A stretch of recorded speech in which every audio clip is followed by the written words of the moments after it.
the way that I do research is I watch other content. Yeah. Manood ka ng content kasi napakadali naman ngayon manood ng content. TikTok, YouTube, Facebook Reels, Instagram, 'di ba? That's how we research eh. Dati kasi, 'di ba? Libro, encyclopedia and everything. Ngayon, online na lahat. So manood ka ng video na related sa content mo. You write down what you like, kung ano yung maganda sa ginawa nila, paano sila magkwento. Kinukwento ba nila yung ending? Kasi meron ganun eh. Ending ka agad, 'di ba? Tapos bibitinin ka, then story, 'di ba? Then yung ending mismo. Or problem, 'di ba? Saan ba ako bibili ng toys? Ulit yun, sa toys. Then, didiscuss mo kung saan nakakabili.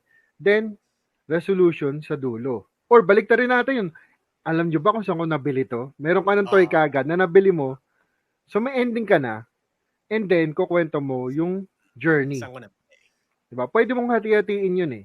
It depends on your storyline. Ano ba yung gusto mo na transition? Diba? Paano ba sila mag-edit? And then, gawin mo yung content mo sa'yo na i-cater mo yun. Based sa kung sino ka, di ba?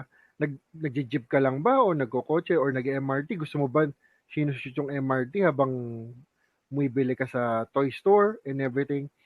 So, doon mo na ipapasok yung sariling sa'yo. Natatak mo. No? So, that's how I research para sa content. Manood ka muna. Kailangan kasi mag-consume ka ng content.